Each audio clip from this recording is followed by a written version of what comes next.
Fellas, you know Degree Cool Rush deodorant, right? Well, last year they changed the formula, and guys were mad about it. One dude even started a petition. So guess what? Degree heard us, admitted they messed up, and brought the original Cool Rush scent back exactly how it was. And it's in Walmart, Target, and other stores now for under $4. So grab some and remember why its cool, crisp, and fresh scent made it the #1 men's antiperspirant for the last decade. Degree Cool Rush is back, and it smells like victory for all of us.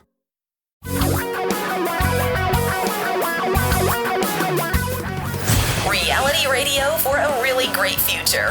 We're talking real money. We have a good problem here at Talking Real Money. We have too many questions. So today, I'm going to do a special edition of the Talking Real Money podcast to try to work through a lot of these questions. And you can send your questions in to us at talkingrealmoney.com, or you can call them in at 855-935-TALK, 855-935-8255. And let's just get started, shall we? Hi, Tom and Don. This is John calling back. This time I'm calling about my sister. She is 62 years old, and she works for the post office. She is in the TSP there, which I don't really understand yet. I haven't looked at it too much. The only thing I know is she has roughly, I think, about $150,000 to $175,000 in there.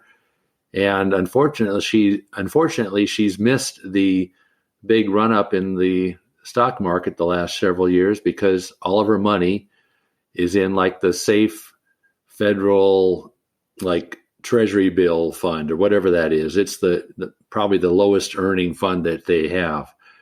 She's planning on retiring in a couple of years, I think 2 to 3 years.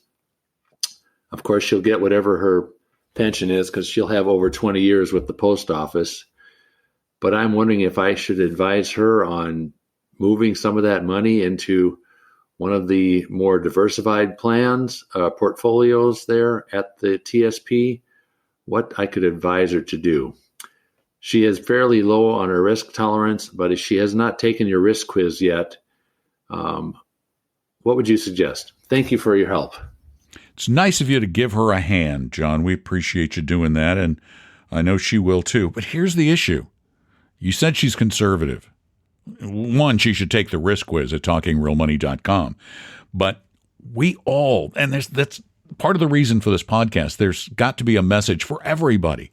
We all need a plan from the get-go. We can't be moving around based on things that have happened.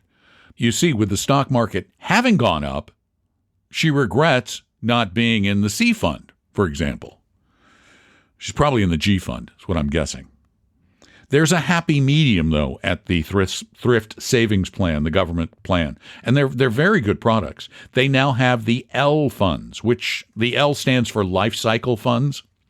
And if she can stand, remember, she's going to be moving in after prices have already gone up. Now, my guess is they'll go up again in the future, but they may go down too. If she can stand taking additional risk, based on the risk quiz, she might want to consider one of the L funds. They work a little differently than a lot of life cycle funds, a lot of target date funds, in that, for example, if you use the Life Cycle 2025 fund, it's about 60% stocks, about 60-40, 40% bonds. Actually, it's a little higher than that. No, I'm looking at it right now. So let's see, that's 50, 60, about 70-30. So it's pretty aggressive. Then there's the L Income Fund, and that's what the L 2025 fund will become when it matures in 2025. And that fund is going to be, 80% bonds and 40% or 20% stocks. So that's very conservative. That may be the right place for her, though. It gives her some exposure to the stock market. So she might want to just go in the L Income Fund to begin with. It's going to give her more risk than what she has right now. She will lose money at times. I guarantee that. She must be comfortable with losing money at times. That is an absolute. It will happen. But as it sits right now, she's not making much in the G Fund, although it's a fine fund. And thanks so much for your question. Again, our phone number is 855-935-TALK, 855-935-8255, or send your questions in at talkingrealmoney.com. Either type them or, like these folks did, you go ahead and speak them. And I like it when you speak them. They sound really good. Hey, let's go here next. Hey guys, I really love what you preach, but I won't say that my portfolio reflects that. I have a question about my Roth IRA and 401k allocation, but first I'll give you a background on me. I am 23 years old. I make $52,000 a year, but bring in $39,000 after taxes. I currently have $4,000 in my Robinhood account, and I just opened a Roth IRA that I began to fund instead of the Robinhood account. So overall, in my two accounts, I have 4 ETFs. DGRO is at 52%, SPLG is at 14%, VT is at 28%, SCHD is at 3%, and I have 3% in cash. I scored a 64 on your risk quiz, and now for the question. I plan to put in my Roth, I plan to have VT 50% and SPLG 50%, and in my 401k, evenly split it up between the Fidelity Small Cap Index Fund, the Fidelity Global X US Index Fund, and the bond fund they offer, and then lastly, the Fidelity Mid Cap Index Fund. I was just curious to what you thought about this retirement saving plan that I have set up for myself, and if it needs any work. Thank you. Well, I think you're making this way too complicated. You're overthinking. You really should simplify. And I would be very, very tempted to forget the SPLG. That's the S&P 500 product. You already have the S&P 500 in VT, plus everything else. The SCHD and the DGRO, those are like dividend funds. They're, again, blue chip funds. You got a lot of duplication of effort in here. VT covers the planet, basically, gives you U.S. and international, and then use something like the Vanguard Small Cap Index to fill in a little more aggressiveness. At this point, you don't need the complexity of a lot of different funds. You just want good diversification. It's within your risk tolerance. It may be a little high. You're going to want to way overemphasize VT and just have a little bit in small cap. But when you have VT, you don't need to mess with the Fidelity XUS. You certainly don't need the mid cap. You could use the Fidelity small, but don't have more than 2 funds right now. You don't have enough money to mess with it. I know you can have a lot, and it's just that it's going to be a lot more difficult to rebalance and to deal with it. So simplify now, make it more complicated possibly later, although you probably don't need to. Thanks for the call or the question. I guess it wasn't really a call. It was a question. Thanks so much for it, though. I appreciate it. 855-935-TALK is our number, 855-935-8255, 24 hours a day, or send your questions in like this to talkingrealmoney.com. Hi, Tom and Don. It's Mike from Colorado calling. Hey, I don't really have a question. I just have a comment, and I just wanted to give you guys some accolades. Today, actually, I took advantage of you guys offering a free consultation and requested a call back from your Vestry agent, of which Tom Cock gave me a phone call. And I got to tell you, it's refreshing to just hear expertise coming from you guys without any high-pressured sales pitch. I did tell Tom I'm one of those geeks that actually enjoys doing this, but should I get hit by a bus, my wife will have your number and immediately contact you, and you guys can manage it moving forward. But again, Tom talked to me for about 35 minutes, and it was just nice to have an extra set of eyeballs on what I'm doing and getting ready in preparation for a retirement. And I just wanted to say thanks. I look forward to your podcasts all the time. I think I've been listening to you since you had Paul Merriman on the show, and I don't know if I've missed one. But again, thank you very much, and I'll keep listening to you guys and following up with questions where I see fit. Have a great day. Thanks. That was nice. Thank you. Thank you for those nice comments. Tom literally gets a kick out of doing this. He really does. And that since he's run the firm, that has rubbed off on the other advisors. They get a kick out of doing it. And we like helping people. And it's turned out to be, it's kind of like you hear the term karma marketing. If you do good, you get good. And we've done well. We're not going to be multi-millionaires, certainly never going to be billionaires. But we're comfortable. We're making a good living. And we feel good about what we do. And thank you for those kind comments. Now let's see if we've got a question hiding here at from TalkingRealMoney.com. Somebody spoke a question. Hi, my name is Karen. I love your show, so thank you for taking my question. I'm calling regarding my portfolio, which is currently mainly invested in VTI and VXUS. However, I've been moving it toward more the ultimate buy and hold, the 10 fund strategy, and I do have some invested in small cap. When I look at that strategy, it looks pretty heavily like about 40% of the stock part of the portfolio divided between U.S. small cap blend, U.S. small cap value, international blend, and then international value. And I'm just wondering if you guys, think that, 40% of the stock part of the portfolio, if that's too high. From what I read with, and have heard from other advisors, is more like a 25% part of the portfolio. So, I'm still obviously investing in the large blend, the large value, international blend, emerging markets. I have some in REITs too. And I have money outside of this. I am 48 years old, and I would plan to, probably retire around 62-ish. Yeah, that's my thought is what percentage do you think is appropriate in a portfolio for someone like me?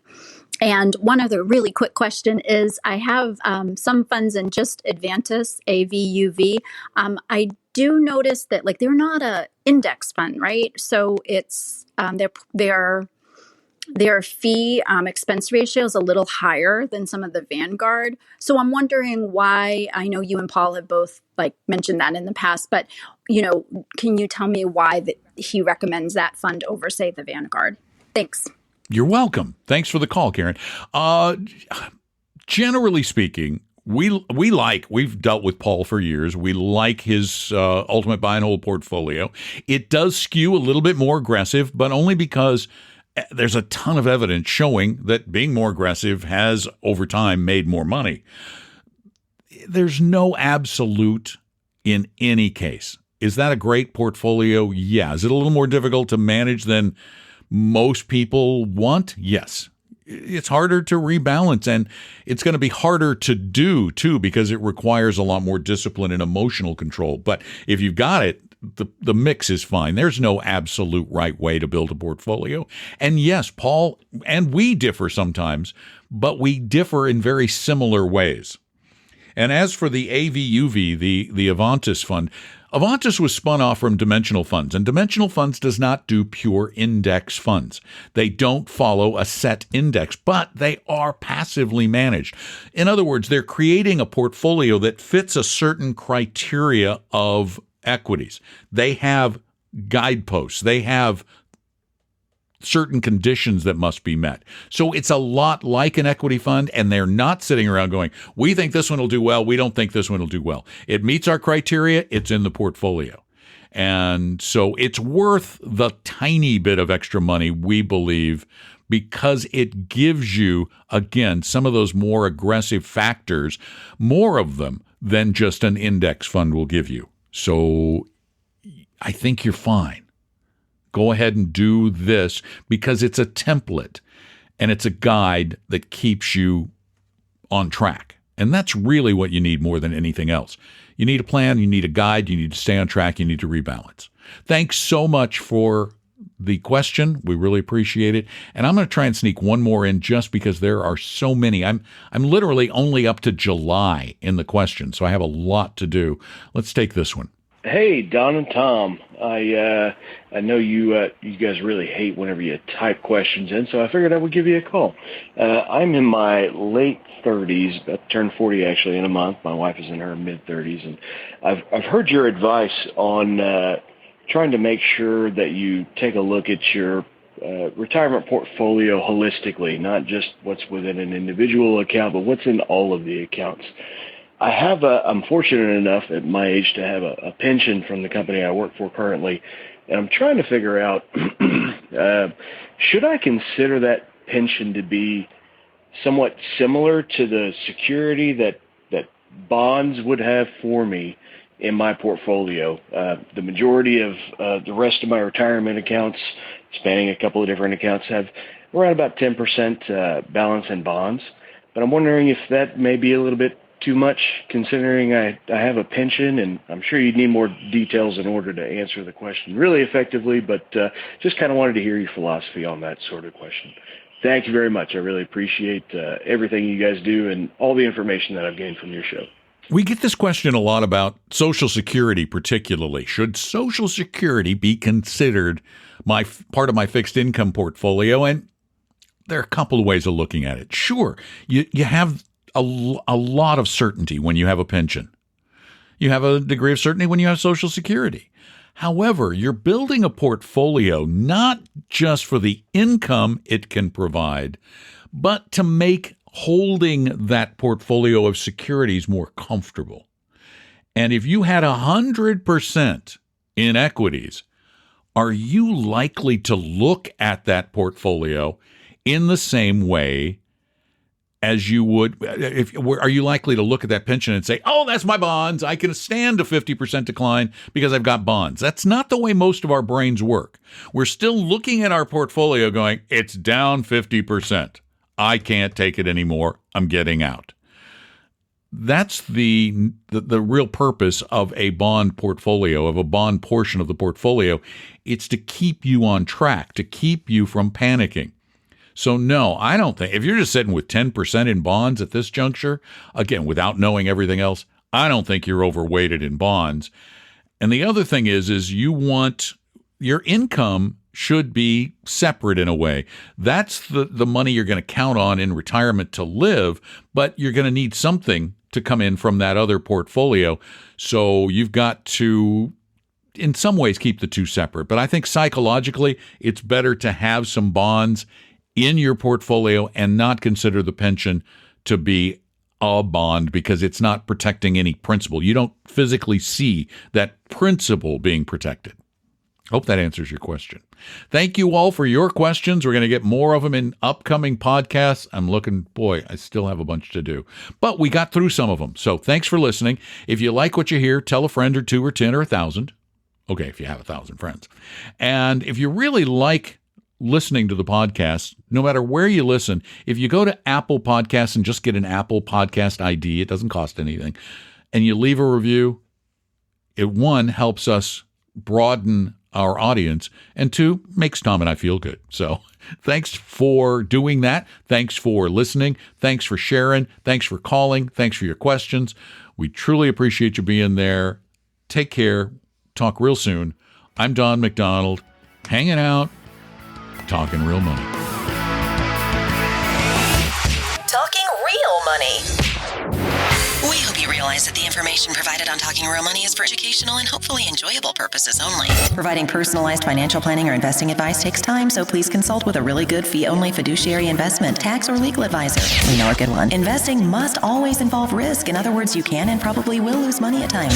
Also, as much as you want it, no one can accurately, consistently predict the future. So past performance doesn't tell you a darn thing about what the future will bring. Unlike many other programs that say something similar, Talking Real Money is not trying to get you to buy or sell any financial products or securities. Instead, the program is provided as a public service by Vestry, a fee-only registered investment advisor. Thanks for listening, and please visit TalkingRealMoney.com for more information and disclosures. Are we done now?